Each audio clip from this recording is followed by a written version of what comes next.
What's up, you guys? It is Simone, aka Money Mo here, and it's about that time again to be back in this clubhouse talking this W to you.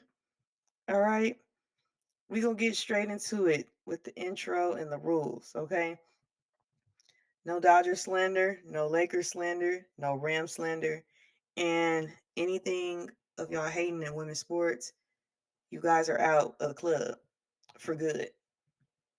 One and done over here, okay? Let's get into the shout outs. Okay. We're going to give a shout out to Ali Quigley for the number retirement for the Chicago Sky, the first number to be retired in Chicago Sky history.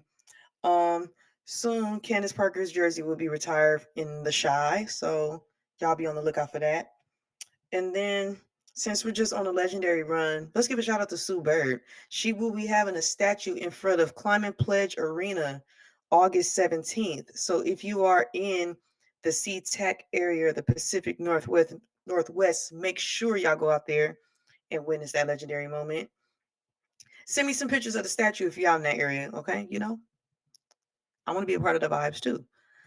And shout out to all the ladies selected for All Star Weekend, okay? And another one. We're on a legendary run. Shout out to Tina Charles for having for getting 8,000 career points. She's solidifying that number 2 spot on the all-time WNBA scoring list, okay? I feel like DT is kind of like on a bar of her own. I believe she's like close to 11,000, maybe 12,000 points. Tina Charles at 8,000 and counting. Okay, and I feel like everything else is just kind of like they got to play a little bit of catch up to those two. But some UConn greats, WNBA greats in the mix, all right? And like I said, shout out to those ladies that got selected in All Stars. But look, I got a bone to pick. I got a bone to pick. Personal opinions. This is just me. I don't need y'all to agree with me because I don't agree with you, the casual folk. But just as a fan of basketball, and then me knowing All Star break is, it's going to be no basketball. I expect some fun, competitive vibes. Emphasis on competitive, okay? That's one thing I can say about the the All Star. The actual game itself is super competitive, not necessarily on the men's side, but I kind of don't like this pickup ball setup. That's just me. I don't like the pickup ball setup. I like traditional. I like East versus West. I feel like there's enough talent on both sides of the coast to make it be East and West. And I feel like it's kind of more of like a geographical pride thing. Like, you get what I'm saying? I feel like I like that vibe. I like that aesthetic. So I don't really like the pickup ball setup like Team Clark, Team Collier, okay? But I think there's been a lot of snubs. A lot of people got robbed of an all-star spot, okay? And that has me thinking that there needs to be a new way that all stars are selected on both NBA and WNBA. But enough of the guys. They don't start to the fall. We're talking about the ladies. But I just think there needs to be a tier of like voting. It needs to be a tier set of votes. And I think the coaches need to vote for players. Like, have something where they vote for like probably pick 2 or 3 players on their team and probably pick like one player on like, you know, the opposing teams. That's just me. And then like have it kind of like an in-house vote for like the players' votes, right? And then followed by the fans. But like the only votes that should be the heaviest and that should count the most is the coaches and the players. And then like out of those 2 tiers, leave the rest to the fans. Because I think a lot of people have this blurred definition of all-star. And like when I talk to people about all-star, I'm like, okay, so is this a popularity contest or is this the cream of the crop? And that's the tricky thing about the W. The W is the top 1% best women's basketball players in the world. Not the country, but the world. And if you want to sit here and say, Simone, why are you saying the world? Because there's international players in it too. Why you think we have like a little break where a lot of those ladies go to Euro basketball? Come on, the world. So I think there needs to be a different layout for voting for All Stars. So we won't be having snubs because Azare Stevens, Slim, it's so many I could name that have not been All Stars. The fact that Brianna Jones isn't an All Star, Brittany Griner, that's crazy to me. That's just crazy to me. But like I said, y'all got it. Y'all got the popularity contest. I just sit it out. But I got some ideas because I know it's rare to see rookies make the All Star, but I feel like the way the league is trending in like the way the I like to call it the social media era of players are marketing themselves. I think kind of like how the NBA has like a rising stars type of thing. I believe there's enough rookies in the W to where like they could have kind of like a rising star type of thing. I'm not saying run fives. I like the unrivaled aesthetic of a 3-on-3 tourney. Something real quick, something fun to where we could kind of see these rookies have fun, showcase the bags, and then that could be the same day as the skills challenge and the 3-point shooting contest. And I'm gonna find it. I just looked in my chat. I'm not about to do this, but I feel like there's enough rookies to where like it could be a simple 3-on-3 tournament. Like all you need is 12. That's 4 teams, and that's enough. That's just how I feel. Um, I don't really give y'all too much of the All Star because I just don't really care for it. Y'all got it. The casuals got it for me. That's all I'm gonna give y'all. That's it. Because you know what? I got bigger fish to fry. I got bigger fish to fry, okay? And this week has been some really good news. The CBA update. The commissioner and the evil people sent the WNBA players something, and what we do? Slapped it out their hand. Stop playing with us. We need a better deal. We need a better deal. According to Yahoo Sports, the players rejected the league's first CBA offer. Okay. And I want to make this, I want to make this really, really clear for everybody. Flicks, put the camera on me. Zoom it in. Zoom it in if you can. Come on. Zoom it in. You got thumbs up if you let me know. Thumbs up. Give me the thumbs up to let me know we zoomed in so we can hear loud and clear. I am for the players. I am for the players. So shout out to the players for standing on business and turning down that rinky-dink offer. And if y'all asking me, Simone, what did the offer say? It obviously wasn't enough because the players turned it down. And I actually like that they're standing on business because outside of the 2020 CBA deal, which I think was very important, and let's rewind to the 2020 CBA deal. Um, that really put an emphasis on the ladies that are like mothers to help provide for childcare and the basic needs that these players deserve. Now, let's push it back to now, 5 years later. Business is booming, numbers are growing, streaming deals are coming, them checks are being cleared. Those ladies deserve everything that they're asking for. And they're asking, in my opinion, they're asking for the bare minimum. I believe there should be increased salaries. These teams should have practice facilities and they're a better piece of the pie. Like, I feel like if I say like the players that y'all don't really know like that, y'all not gonna get it. So let me break it down in layman's terms, a lot of terms that you guys can understand. So like, I want you guys to picture this, okay?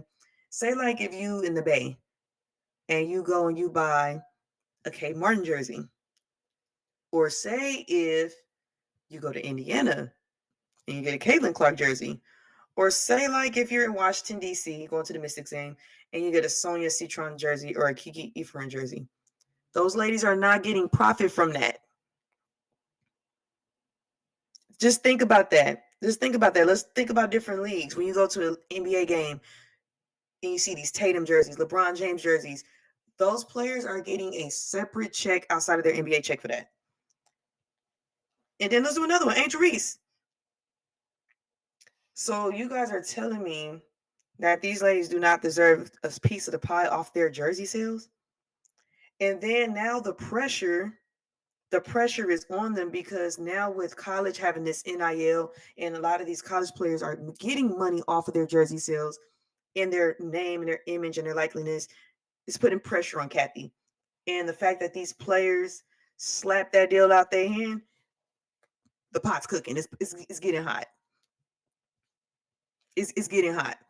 And like y'all might not like it, but hashtag W lockdown 2026. And if you're looking at me like Simone, you're crazy. Yeah, yeah. I don't care. Because let me tell you something. How are you not gonna do the things that I just listed as far as like practice facilities, increase salaries? You know, a lot of these women in the W don't have pensions. So that means after they retire, they come on, like I feel like I'm talking to a wall because you guys are looking at me crazy. I'm talking to a wall. Like they deserve pensions. They deserve the bare minimum. That they're asking for the bare minimum. I what Justin Bieber say? As I see, I should have had a tag. What's not clicking? What's not clicking? Can you see they stated on business? Like, and then let's not forget the seats. They're filling up the seats, and everyone could just say, "Oh, it's only the Fever." Let me tell you who's the top team in the W right now that's filling up them seats. The Golden State Valkyries. The Golden State Valkyries. I know the New York Liberty is in the mix. The Las Vegas Aces. And I believe Seattle Storms up in the mix along with the Sparks.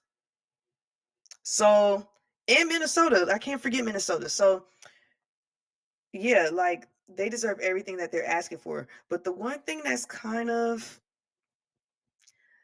pissing me off is, oh yeah, you're right. It is for sure a slap in the face. Satu said it the best. So, like I said, I'm for them to lock down on the W season if them numbers not looking right. Because think about everything I just said. Those ladies aren't getting profits from the jersey sales. Like I understand we support the W. We're buying the orange hoodies. You go in the gym, you see Angel Reese jerseys, Kalia Copper jerseys. You see all these jerseys, and these ladies aren't getting a dime from that. Okay. But the real slap in the face is the fact that Kathy had the audacity to say that she wants the 2026 season to go into November. You want the season to go into November and you're not and you gave them a whack deal? Are you kidding me? I don't know how to feel about that. I don't know how to feel. I believe if those numbers are right, then we could go into November. But at the same time, Flix, here's the thing about that. I'm not okay going with it going into November because we have unrivaled in like December, January. And I feel like unrivaled itself is such a thing. And also AU too, if you're like in the South and in the Midwest and want to catch some women's hoops. Those are big things. And that's kind of like going to put an impact on the ladies. I think there has to be a middle ground, but the CBA is just important too because it will impact unrivaled. It will impact just like how these ladies move because if they're not talking if they're not talking good numbers, a lot of these ladies are just going to pack their bags and go get a bag overseas. And then I feel like it's just going to mess everything up because I feel like the season right now with them even adding 4 extra games is just a lot and then preseason's already condensed. So like it's ideal if it goes into November, but the only way I'm okay with it going to November is if the players get what they deserve. If the players are getting what they deserve and the fact that they want to add 3 new teams by 2030, you got to pay them. Like I feel like that's just really a slap in the face. The fact that you come up with this whack deal and then you want to talk about adding a team in the Midwest, Philly, Cleveland, what's the other place? Detroit, all by 2030 and you can't even pay the players on these 13 teams. I'm about tired of y'all. I'm about tired of Kathy. But I feel like if the ladies hold out, I think they should hold out for as long as they can. And I don't really care if there's no W season because you know what? Because you know what's going on in the winter? Unrivaled. You know what's going on in the winter? AU. And we actually might see more players. So in AU, because I feel like Unrivaled is such an elite group, it's kind of like country club. It's only the best of the best of that 1%. And like a lot of them are very popular. So like Unrivaled is going to thrive regardless. But I think AU will be better too because there's going to be more of those players that's kind of like, I don't want to go overseas. I want to stay in the States and get better in a 5-on-5 setting. So I really don't care about a lockdown because we're going to have AU and Unrivaled. And I think AU should take advantage of that and they need to they need to market it better. They need to market it better. I believe it's in Memphis, like a dope city, and that's where a potential WNBA team should go. I know Candace Parker and Peyton Manning are behind the Tennessee Summit. So like let's market that. Like we need to really market AU as some good 5-on-5 work and Unrivaled as good 3-on-3 action. Like it's fun to watch. Like we're all invested in the club type of setting. But Kathy and them got until October 31st, November 1st to figure it out. So we'll see how that goes. But I could really sit here and talk to this about y'all all day, but I'm not. I just had to come I just had to come on here and tell y'all how I feel about all this shenanigans. Because Kathy really pissed me off with that, okay? The fact that they really gave them that whack deal. Oop, y'all see my dog. She tired of Kathy too. You see how she got up? When she heard Kathy's name, she started doing all that moving. Bad energy over here, Kathy. Boo, boo. But that's interesting. I did not know AU moves every year, but I feel like last year was in the South. It was like in Tennessee. I wonder where they're going to put it this year. I hope they put it in LA. They should put it in the West Coast. If they put it in the West Coast, Triple M's might have to pop out the AU. We may have to pop out the AU. Someone need to tag AU and say pop up to Los Angeles because we gonna be there. We gonna be there, and then also tell them to have me courtside interviewing players. Unrivaled, you hear this too? Me and Lace Up Pie, we trying to do a 48 in Miami. We just trying to do a 48 in Miami real quick. We just want to see a couple games, see the players work out, interview, get some good content, get some good love because we are for the players, not the other guys. We are for the players, okay? But y'all, I'm so worked up by that CBA stuff that I don't even have like the games coming for the weekend, but you guys can for sure find that on the WNBA app on Instagram. Look on ESPN as well. But the All-Star game is next week. Just because I feel a way about it, that doesn't mean I don't want y'all to support it. I want y'all to support the ladies because, of course, I will tune in for the 3-point contest, the skills contest in the game. I'm going to support it. So, July 18th and 19th, All Star weekend, be there. Tap into it. I believe it will be on ESPN. And for my power rankings,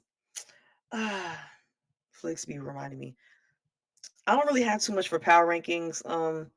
This CBA has really been my focus, but I just want to give a shout out to the Golden State Valkyries, Minnesota Lynx, and Phoenix Mercury, because those three teams really have the teams I've been watching these past couple days, and they've been playing some really good basketball. Um, I might have to hop on live and kind of get into the power rankings because I feel like I owe you guys a full breakdown. And I feel like with the All Star being in Indiana, this is a good marketing tool as well.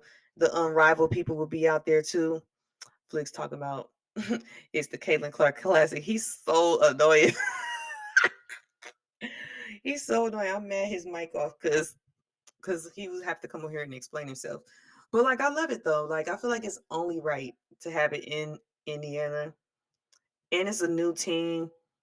AB. I don't know. It's just a good feeling. I feel like that's very smart for them to have it in Indiana. I wouldn't be surprised if they have it in Dallas next year.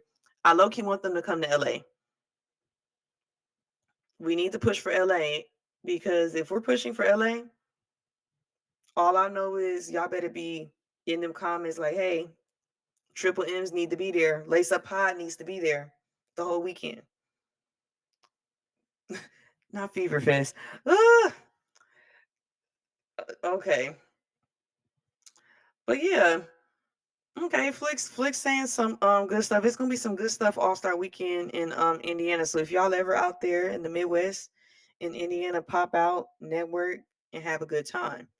Let us know how it is, okay? But I'm gonna have to get off because as if I'm on here all day, I can run my mouth. But I for sure gotta hop on live. And I gotta give y'all like a rundown of the power of my Power Six teams. I gotta give y'all an MVP ladder because it's cooking up. I'm gonna just give like probably like 2 weeks of the second half of the season to start, and I'll have it finalized. And also, I gotta finish up my rookie report. I gotta talk about Anissa Morrow and Sarah Ashley Barker. Those are the last two I gotta talk about my rookie report. I got some really good stuff to say about them. But if you guys like the content, which y'all do because y'all up on here, make sure y'all like and subscribe to the channel. Follow us on Instagram. Share the video with your peeps, your friends, all that good stuff. We will see y'all next time.